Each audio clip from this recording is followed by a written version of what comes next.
गांव के उस छोटे से घर में आज भी सुबह सूरज निकलता था, चिड़ियां चहचहाती थीं, लेकिन उस घर की दहलीज पर खड़ी सावित्री के लिए समय जैसे थम सा गया था। सफेद साड़ी में लिपटी, माथे से सिंदूर का नामो निशान मिट चुका था, चूड़ियां टूट चुकी थीं और पैरों की पायलें कब की उतर चुकी थीं। बाहर से देखने वाला कहता जिंदगी चल रही है, मगर सावित्री जानती थी कि उसकी जिंदगी बस सांस ले रही है, जी नहीं रही। सावित्री की शादी को बस 7 साल हुए थे। पति मोहन सीधा सादा, मेहनती, प्यार से बात करने वाला। दोनों की दुनिया छोटी थी, पर उसमें सपने बड़े थे। सावित्री ने कभी बड़े शहर, बड़े घर का सपना नहीं देखा था। उसका सपना बस इतना था कि शाम को मोहन घर आए, दोनों साथ बैठकर खाना खाएं और कभी कभी हंसते हुए पुराने दिनों को याद करें। लेकिन एक रात सब कुछ बदल गया। मोहन खेत से लौटते समय रास्ते में गिर पड़ा। दिल का दौरा, डॉक्टर ने यही कहा था। अस्पताल ले जाते उसकी सांसें थम चुकी थीं। सावित्री को आज भी याद है वो पल जब डॉक्टर ने सफेद चादर मोहन के चेहरे पर डाली थी। उस चादर के साथ ही सावित्री की पूरी दुनिया ढक गई थी। उस दिन के बाद से गांव ने सावित्री को एक नए नाम से पुकारना शुरू कर दिया, विधवा। मोहन की चिता ठंडी भी नहीं हुई थी कि घर के बुजुर्गों ने नियम गिनाने शुरू कर दिए। अब सफेद साड़ी पहनोगी, हंसना बोलना कम कर दो, किसी शुभ काम में आगे मत आना। सावित्री चुपचाप सब सुनती रही। वो रोना चाहती थी, चिल्लाना चाहती थी, मैंने क्या गुनाह किया है, लेकिन उसके आंसू भी जैसे समाज की मर्यादा से डर गए थे। मोहन की माँ, जो कभी उसे बेटी की तरह मानती थी, अब हर बात में ताना देने लगी। अगर तू उस दिन उसे खेत जाने से रोक लेती तो ये अधूरा वाक्य सावित्री के दिल में हर दिन पूरा होता, तो आज मेरा बेटा जिंदा होता।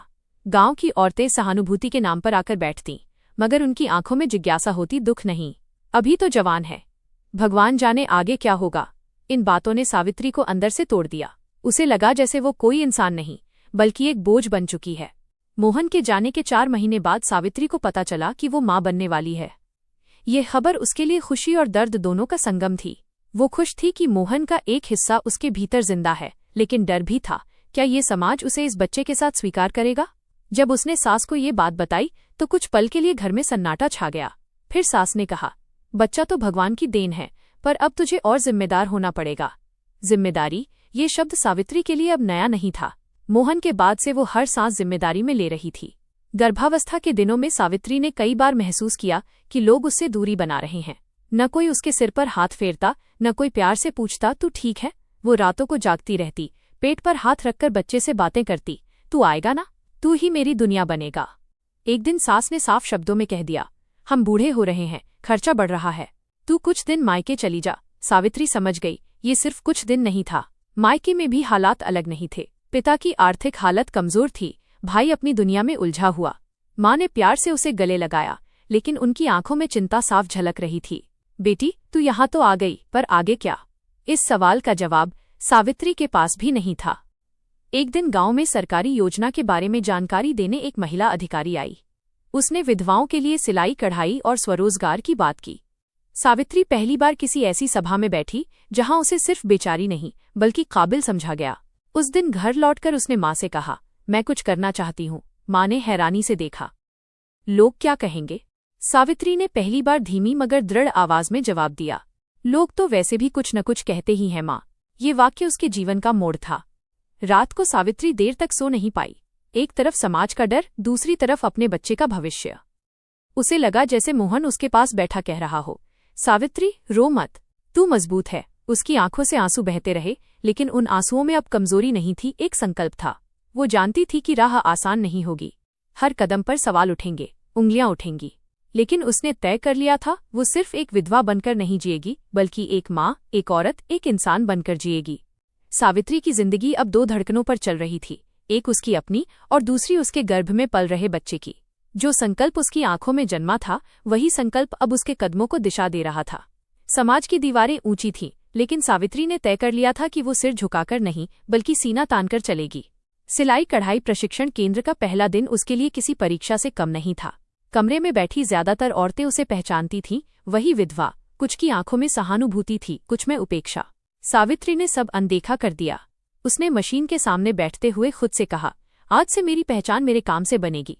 प्रशिक्षिका ने जब मशीन चलाने का तरीका समझाया तो सावित्री का हाथ कांप रहा था, मगर जैसे जैसे सुई कपड़े पर चलती गई, उसके भीतर का डर कम होता गया। उस दिन घर लौटते समय उसके चेहरे पर पहली बार एक हल्की सी मुस्कान थी, वो मुस्कान जो लंबे समय बाद आई थी। गर्भावस्था आसान नहीं थी। कई बार थकान इतनी बढ़ जाती कि आंखों के आगे अंधेरा छा जाता। माँ बार बार मना करती, इतना मत कर बेटी, तेरी हालत। सावित्री बस इतना कहती, माँ आज नहीं करूंगी तो कल कैसे करूंगी। रात को जब दर्द बढ़ता तो वो मोहन की तस्वीर के सामने बैठ जाती। देखो, मैं डर नहीं रही, तुम्हारे बच्चे को किसी के आगे हाथ फैलाने नहीं दूंगी। उस तस्वीर से जैसे उसे जवाब मिलता, एक अदृश्य हौसला। एक दिन पड़ोस की औरत ने ताना मारा, विधवा होकर भी इतना बाहर घूमना फिरना ठीक नहीं। सावित्री का दिल धक से रह गया, लेकिन इस बार वो चुप नहीं रही।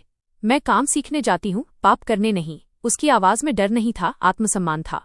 यह जवाब सुनकर आसपास खड़ी औरतें चुप हो गईं। पहली बार सावित्री ने महसूस किया कि शब्द भी ढाल बन सकते हैं। वो दिन जब उसका बेटा पैदा हुआ, सावित्री के जीवन का सबसे बड़ा मोड़ था। दर्द असहनीय था, पर जैसे ही बच्चे की रोने की आवाज गूंजी, उसकी आंखों से आंसू बह निकले। तू आ गया, मेरा सहारा। उसने बेटे का नाम रखा आशुतोष। आशु सिर्फ उसका बेटा नहीं था, उसकी उम्मीद, उसकी ताकत, उसका भविष्य था। माँ ने बच्चे को गोद में लेते हुए कहा, भगवान ने तुझे खाली हाथ नहीं छोड़ा बेटी। सावित्री ने मन ही मन सोचा, भगवान ने रास्ता दिखाया है, चलना मुझे है। बच्चे के जन्म के बाद जिम्मेदारियां और बढ़ गईं। सिलाई का काम घर से शुरू करना पड़ा। शुरू में ऑर्डर कम आते थे, कभी मशीन खराब हो जाती, कभी धागे खत्म हो जाते। कई रातें उसने जागकर बिताईं, एक हाथ से मशीन चलाते हुए, दूसरे हाथ से बच्चे को सुलाते हुए। कई बार पैसे इतने कम होते कि दूध खरीदने से पहले 100 बार सोचना पड़ता। उन रातों में उसकी आंखों में आंसू होते, लेकिन मन में हार नहीं। एक दिन मोहन के माता पिता अचानक मायके आ पहुंचे। सास की आंखें बेटे और पोते को देखकर भर आईं। हमसे गलती हो गई सावित्री, हमने तुझे अकेला छोड़ दिया। सावित्री ने सिर झुका लिया। उसके दिल में कड़वाहट थी, पर नफरत नहीं। अगर आप साथ देना चाहें तो मैं तैयार हूं, लेकिन मेरे फैसले मेरे होंगे। उसकी आवाज शांत थी मगर मजबूत। सास ने पहली बार उसे नए नजरिए से देखा, एक बेबस बहू नहीं बल्कि आत्मनिर्भर औरत। धीरे धीरे सावित्री के काम की चर्चा होने लगी। उसकी सिलाई साफ और समय पर होती थी। गांव की लड़कियां उससे कपड़े सिलवाने आने लगीं। कुछ विधवा महिलाएं भी उसके पास बैठकर काम सीखने लगीं। एक दिन वही महिला अधिकारी फिर आई और सावित्री का काम देखकर बोली, तुम दूसरों के लिए मिसाल बन रही हो। ये सुनकर सावित्री की आंखें नम हो गईं। ये पहली बार था जब किसी ने उसे बेचारी नहीं बल्कि मिसाल कहा था। एक शाम सावित्री अकेली बैठी थी। आशु सो रहा था। अचानक उसे मोहन की याद आई, उनका हंसना, उनका साथ। दर्द फिर उभरा, लेकिन इस बार वो दर्द उसे तोड़ नहीं रहा था। अगर तुम आज होते तो मुझ पर गर्व करते, उसने मन ही मन कहा। उसे एहसास हुआ कि विधवा होना उसकी पहचान नहीं, एक घटना है, जिंदगी उससे कहीं बड़ी है। वही लोग जो कभी ताने मारते थे अब इज्जत से बात करने लगे। गांव की बैठकों में उसे बुलाया जाने लगा। सावित्री, तूने साबित कर दिया कि औरत अकेले भी बहुत कुछ कर सकती है। उस दिन सावित्री ने महसूस किया कि उसकी लड़ाई सिर्फ अपनी नहीं थी, वो उन सब औरतों की थी जिनकी आवाज दबा दी जाती है। एक महिला सभा में सावित्री से बोलने को कहा गया। मंच पर खड़ी सावित्री के हाथ कांप रहे थे, लेकिन शब्द साफ थे। मैं विधवा हूँ, ये सच है, लेकिन मैं जिंदा हूँ, ये उससे बड़ा सच है। मेरी पीड़ा अनकही थी क्योंकि मुझे बोलने नहीं दिया गया। आज मैं बोल रही हूँ अपने लिए, अपनी तरह की हर औरत के लिए। सभा में सन्नाटा छा गया। कई आंखें नम थीं। आज सावित्री अपने बेटे को स्कूल भेजती है, काम करती है और दूसरों को सिखाती है। उसके जीवन में दर्द की परछाइयां अभी भी हैं, लेकिन अब रोशनी उनसे ज्यादा है। वो जानती है, पीड़ा अगर अनकही रह जाए तो इंसान को मार देती है, और अगर आवाज बन जाए तो इंसान को नया जीवन देती है। सावित्री की कहानी सिर्फ एक विधवा की नहीं, बल्कि हर उस औरत की है जो समाज की बेड़ियों को तोड़कर अपनी पहचान बनाना चाहती है। उसकी अनकही पीड़ा आज एक आवाज बन चुकी है, हिम्मत, आत्मसम्मान और उम्मीद की आवाज। कहानी अच्छा लगा हो तो वीडियो को लाइक और चैनल को सब्सक्राइब करें। धन्यवाद।